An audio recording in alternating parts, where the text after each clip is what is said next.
इस वीडियो में precision software के एम्प्लॉय की अटेंडेंस के हवाले से कंप्लीट इन्फॉर्मेशन प्रोवाइड की जाएगी। एम्प्लॉय इन्फॉर्मेशन के लिए सबसे पहले आपका एम्प्लॉय रिकॉर्ड जो है वो आपने प्रेसिशन सॉफ्टवेयर के एम्प्लॉय फाइल के अंदर सेव करना होता है।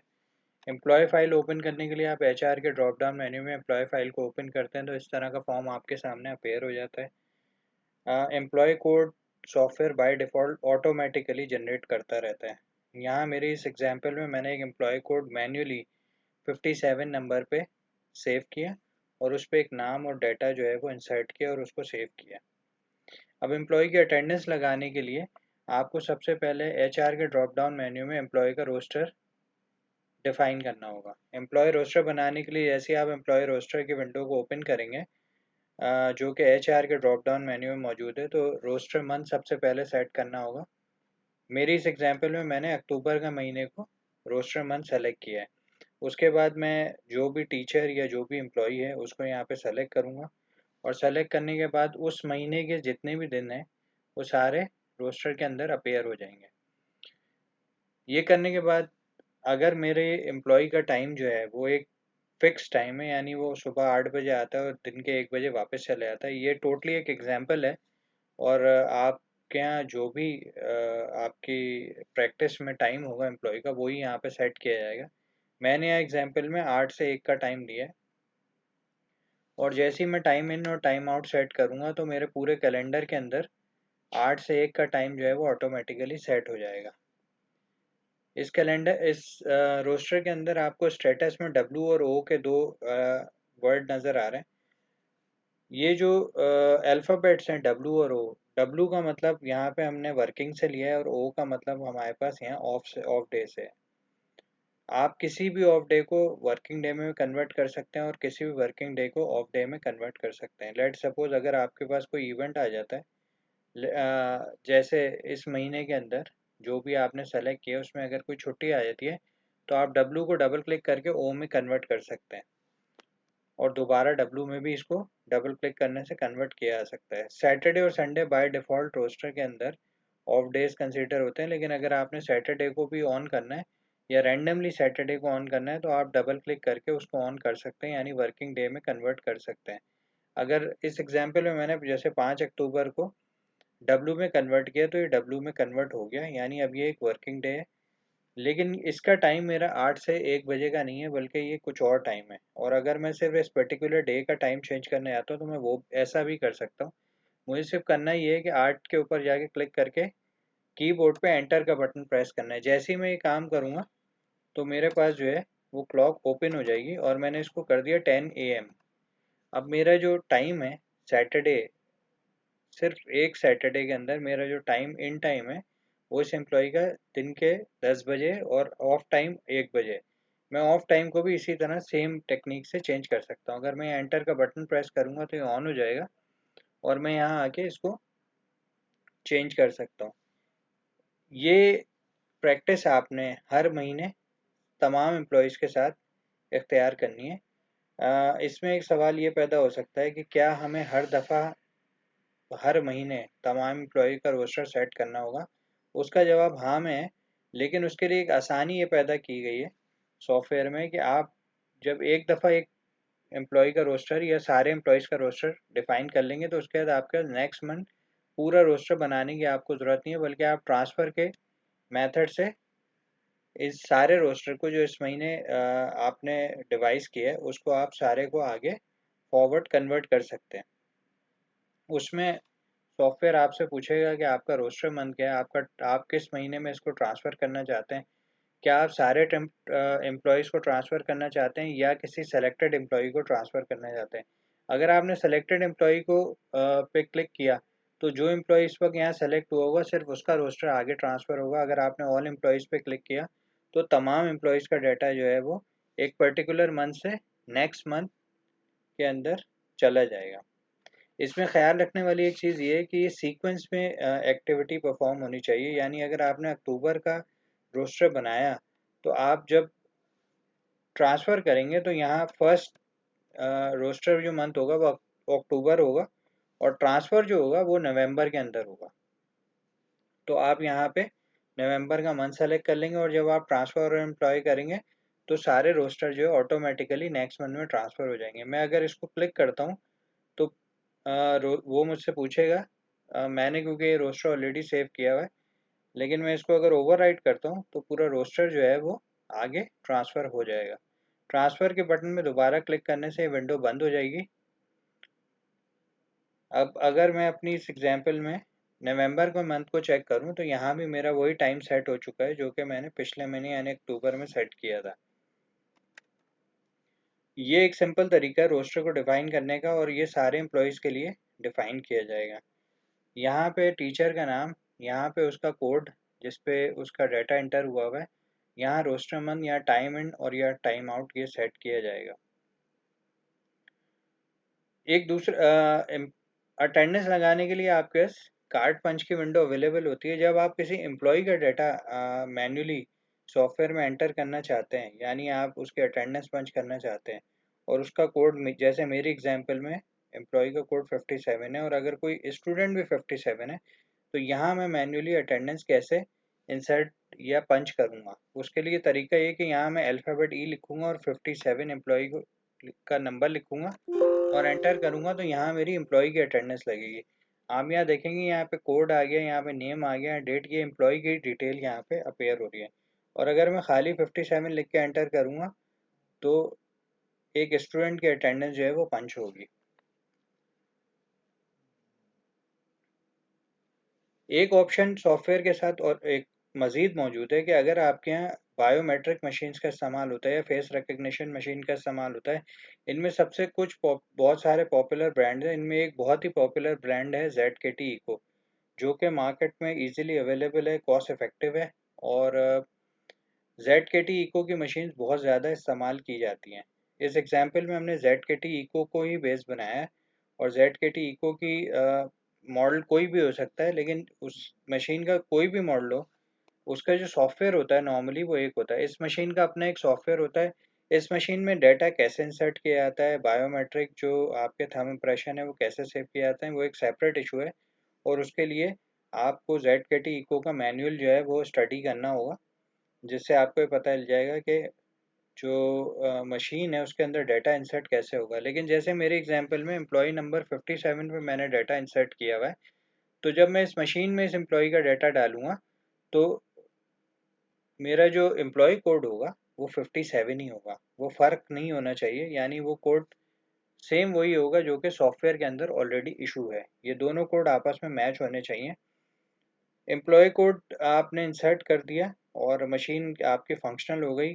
जब आपकी मशीन फंक्शनल हो जाती है तो आप वहाँ पे जो है वो बायोमेट्रिक अटेंडेंस जो है वो स्टार्ट कर सकते हैं और टाइम इन और टाइम आउट की जो एक्टिविटी है वो परफॉर्म कर सकते हैं। एम्प्लॉय सिंपली आते हैं। अब इस मशीन का मेन प्रेसिशन के सॉफ्टवेयर से कोई ताल्लुक नहीं है और ये स्टैंड अलोन जो है वो चल रही है और जब ये ऑन हो जाती है तो एम्प्लॉय की अटेंडेंस इसमें लगना शुरू हो जाती है। एम्प्लॉय जब सुबह में आएगा या जिस वक्त भी उसका एंट्री टाइम है वो आएगा, अपना बायोमेट्रिक पंच करेगा तो उसकी अटेंडेंस इन हो जाएगी और जब वो वापस जा रहा होगा उस वक्त आपने आउट का सेटिंग की भी होगी, उस वक्त वो आउट हो जाएगा। सॉफ्टवेयर में ऐसी कोई रिस्ट्रिक्शन नहीं है कि आप मशीन के अंदर अगर time in time out set नहीं करते तो सॉफ्टवेयर डाटा जो है वो प्रोसेस नहीं करेगा। सॉफ्टवेयर के अंदर टेक्निक या जो मेथड सॉफ्टवेयर अडॉप्ट करता है वो ये होता है कि अगर एक एम्प्लॉय ने सुबह के 8 बजे आके अपना कार्ड बायोमेट्रिक किया, यानी थंब इम्प्रेशन पंच किया और शाम के 4 बजे जो है वो एग्ज़िट हुआ और उस वक्त उसने अपना पंच किया, उस दौरान वो बीच में कई दफ़ा जो है वो बायोमेट्रिक करता रहा। लेकिन सॉफ्टवेयर के अंदर जब ये डाटा इंपोर्ट होगा तो उस वक्त सॉफ्टवेयर जो उसका पहला टाइम था, यानी जिस वक्त वो सबसे पहले उसने एंट्री की थी किसी भी पर्टिकुलर डेट में, और जिस वक्त वो लास्ट एग्जिट हुआ किसी भी पर्टिकुलर डेट में, सॉफ्टवेयर उन टाइम्स को प्रोसेस करेगा। उसके अलावा जितने भी टाइम्स होंगे उनको सॉफ्टवेयर जो है वो प्रोसेस नहीं करेगा और इग्नोर कर देगा। ZKT इको की मशीन का सॉफ्टवेयर कुछ इस तरह का होता है और इस सॉफ्टवेयर की कॉम्प्लिकेशन या डिटेल्स में मैं इस वीडियो में नहीं जाऊँगा। ये इटसेल्फ अटेंडेंस का एक पूरा कंप्लीट एक सोल्यूशन होता है जिसके अंदर सारी डिटेल्स, सारे टाइम टेबल्स, काफ़ी चीज़ें जो हैं वो आप कर सकते हैं। और इसमें नॉर्मली जो पॉपुलर तरीके हैं डाटा को इंपोर्ट करने के या मशीन से यहाँ इस सॉफ्टवेयर में कॉल करने के वो दो तरीके हैं। एक है इथरनेट केबल के थ्रू, यानी आपका जो आपकी मशीन जो लगी हुई है बायोमेट्रिक, वो उसके अंदर एक नेटवर्क केबल लगा हुआ है और वो नेटवर्क केबल का एक सिरा जो है वो आपके नेटवर्क के राउटर के अंदर आ रहा है, या किसी कंप्यूटर में आ रहा है, या किसी स्विच में आ रहा है, तो आप वो कर सकते हैं। एक और तरीका ये होता है कि आपका जो बायोमेट्रिक मशीन है उसके अंदर कोई वायर अटैच नहीं हुआ हुआ और वो स्टैंड अलोन चल रही है, उसको सिर्फ पावर दी गई है और वो सिर्फ पावर से चल रही है और उसकी सिस्टम्स के साथ या नेटवर्क के साथ कोई कनेक्टिविटी नहीं है। उस सूरत हाल में आप जो नॉर्मली पॉपुलर तरीका है वहाँ से डाटा कॉल करने का, वो ये होता है कि आप उसमें एक यूएसबी इंसर्ट करते हैं और उस यूएसबी के अंदर सारा डाटा जो है वो सेव कर लेते हैं और उसके बाद वो यूएसबी लाके किसी कंप्यूटर में लगाते हैं जहाँ ये ZKT इको का सॉफ्टवेयर ऑलरेडी इंस्टॉल हुआ हुआ होता है और यहाँ आप सारा वो डाटा कॉल कर लेते हैं। ये सारा प्रोसेस कैसे होता है, ये ZKT इको का सॉफ्टवेयर कैसे काम करता है, ZKT इको में डाटा कैसे सेव होता है, ये आपको इन्फॉर्मेशन सारी ZKT इको के मैनुअल से मिल जाएगी या मशीन प्रोवाइडर से मिल जाएगी, या इसकी बहुत सारी वीडियोज़ हैं जहाँ जिनको आप देख के इस चीज़ को लर्न कर सकते हैं।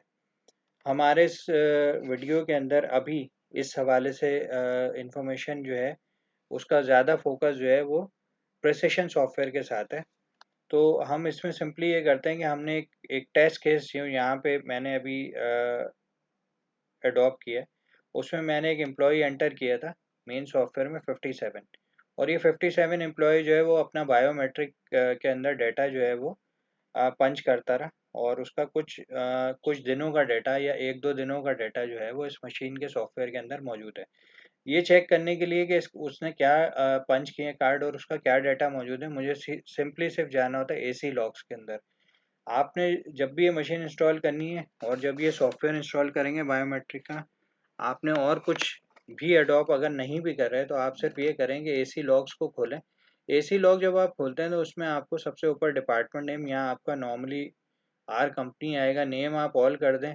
अब इसके अंदर एक टाइम रेंज है, टाइम रेंज सपोज एक डेट है, यहाँ पे मैंने इस एग्जांपल में 8 अक्टूबर सेट की और इसका जो ओपनिंग टाइम था वो 8 अक्टूबर की ओपनिंग डेट, और क्लोजिंग डेट मैंने की 11 अक्टूबर। और इसके बाद मैं इसको अगर सर्च करता हूँ तो इस दौरान जितनी भी कार्ड बायोमेट्रिक के थ्रू जो है वो मेरी अटेंडेंस पंच हुई है उसकी सारी डिटेल यहाँ पे आ गई। अब अगर आप इसको गौर करेंगे तो 8 अक्टूबर में मैंने कई दफ़ा बायोमेट्रिक का प्रोसेस अडॉप्ट किया है और उसके अंदर क्योंकि मशीन के अंदर in out, over time in, over time out, ये सारी चीज़ें मौजूद हैं, तो ये सारी एक्टिविटी जो है वो हमने इस एग्जांपल में करके देखी हुई है। लेकिन हमारे सॉफ्टवेयर के लिए यानी प्रिसिशन सॉफ्टवेयर के लिए ये over time, time in, time out, इन चीज़ों की कोई अहमियत नहीं है। उसको सिर्फ ये डेट और टाइम से गर्ज है और उसको ये नंबर चाहिए जो कि एम्प्लॉई का नंबर है। यहाँ एम्प्लॉई का नंबर 57 है। नाम मैंने यहाँ पे ABC लिया है, जो कि मेरे मेन सॉफ्टवेयर में नहीं है ये नाम, वहाँ पे इस एम्प्लॉई का नाम कुछ और है। लेकिन नंबर क्योंकि 57 है और डेट और टाइम के ऊपर जो कार्ड पंच की एक्टिविटी है यानी बायोमेट्रिक की जो एक्टिविटी है वो यहाँ परफॉर्म हुई हुई है, इसलिए मेरे पास ये डाटा अवेलेबल है। अब इस डाटा को मुझे सिंपली जो है वो एक्सपोर्ट करना है। अब मैं जब इसको एक्सपोर्ट करता हूँ तो एक्सपोर्ट करने के लिए मुझसे ZKT इको का सॉफ्टवेयर ये पूछता है कि आप क्या क्या चीज़ें एक्सपोर्ट करना चाहते हैं। अब इसमें मुझे डिपार्टमेंट की ज़रूरत नहीं है, प्रिसिशन सॉफ्टवेयर के लिए नेम की ज़रूरत नहीं है, नंबर और डेट की मुझे ज़रूरत है, स्टेटस की मुझे ज़रूरत नहीं है, लोकेशन की ज़रूरत नहीं है, आईडी की, वेरीफाई कोड की, कार्ड नंबर, इन किसी भी चीज़ की मुझे ज़रूरत नहीं है, सिर्फ मुझे नाम और नंबर और डेट की ज़रूरत है। अब मैं जब इसको ओके करूँगा तो ये मुझसे पूछेगा कि आप ये डाटा कहाँ ट्रांसफ़र करना चाहते हैं, और मैं यहाँ पे उसका जो भी मैं नाम रखना चाहता हूँ फाइल का वो रखूँगा। और फाइल का नाम रखने के बाद जो है, जैसे मैं इसको कह देता हूँ लेट सपोज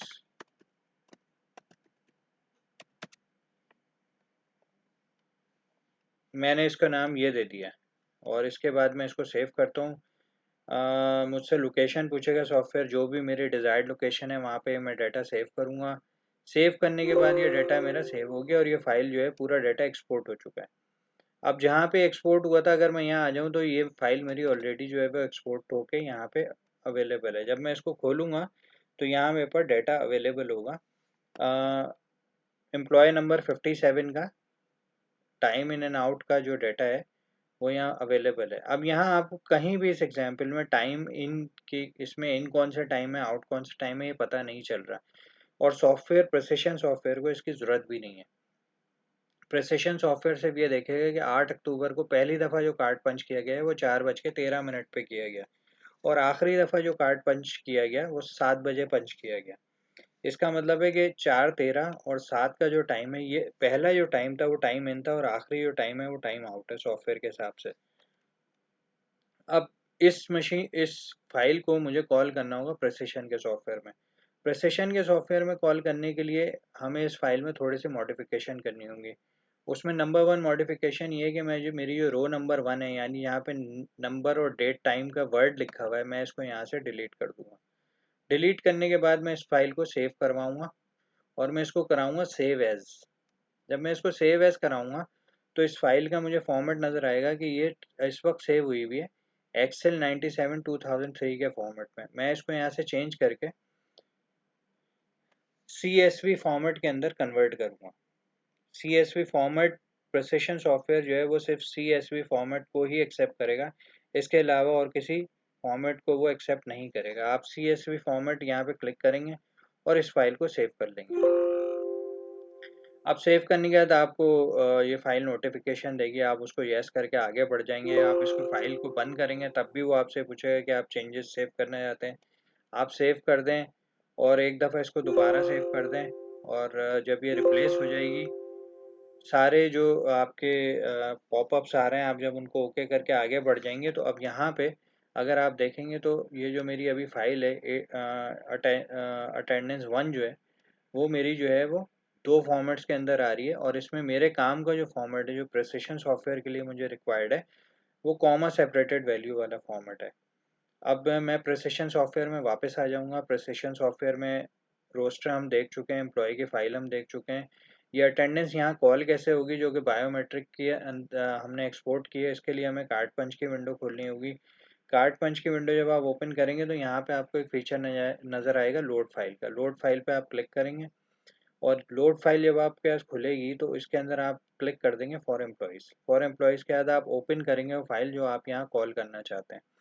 जब आप वहाँ पे आएंगे, अब जैसे मैं यहाँ पे अटेंडेंस 1 को कॉल करना चाहता हूँ जो मैंने अभी क्रिएट की है, और मैं इसको ओपन करूँगा। जब ये ओपन करूँगा तो इसका एक्सटेंशन यहाँ पे आ जाएगा कि ये फाइल जो है CSV फॉर्मेट में यहाँ पे अवेलेबल हो गई है। आप इसको लोड करेंगे तो आपका डाटा जो है वो लोड हो जाएगा और सॉफ्टवेयर आपको मैसेज दे देगा डाटा हैज़ बिन लोडेड। आप इसको ओके कर देंगे और आपका डाटा सारा लोड हो गया। अब ज़ाहिर है यहाँ पे मैंने क्योंकि एक ही एम्प्लॉय लिया था तो मेरा डाटा फौरी लोड हो गया।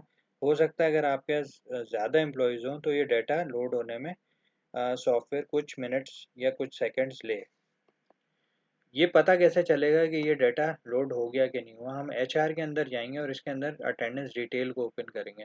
अटेंडेंस डिटेल में हम वो मंथ सेलेक्ट कर लेंगे जिसकी हमने अटेंडेंस यहाँ पे कॉल की है, और उसके बाद हम यहाँ पे एम्प्लॉय कोड को इंसर्ट करेंगे। एम्प्लॉय कोड हम जैसे ही इंसर्ट करेंगे हमारे सामने वो डाटा अपेयर हो जाएगा जो कि हमने बायोमेट्रिक मशीन से यहाँ पे इंपोर्ट किया है, यानी उसकी लॉग फाइल को यहाँ जो कॉल किया है उससे जो डाटा प्रोसेस हुआ है प्रिसिशन सॉफ्टवेयर में वो यहाँ अपेयर हो जाएगा।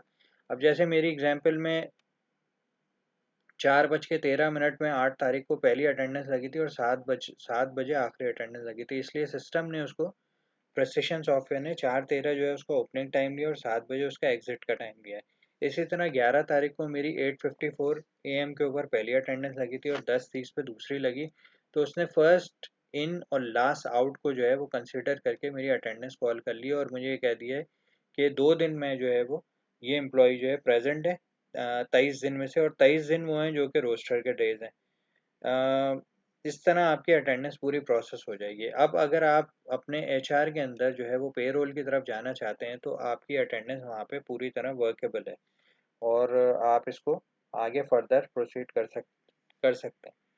आई होप ZKT इको की इंटीग्रेशन सॉफ्टवेयर के साथ और उसका डाटा कॉल करने का प्रोसेस और एम्प्लॉय रोस्टर और एम्प्लॉय फॉर्म ये कैसे बनाए जाते हैं, ये आपको यहाँ पे क्लियर हो गया होगा। इस वीडियो का मेन मकसद सिर्फ ZKT इको का डेटा यहाँ पे कैसे कॉल होता है, वो मेन ऑब्जेक्टिव था हमारा इस वीडियो में।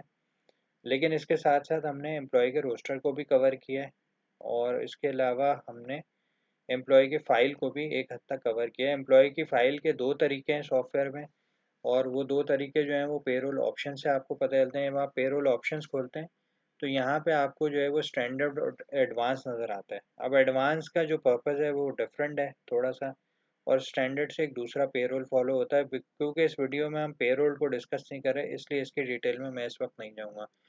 आई होप ये वीडियो आपके लिए इन्फॉर्मेटिव होगी। देखने के लिए बहुत बहुत शुक्रिया। Thank you.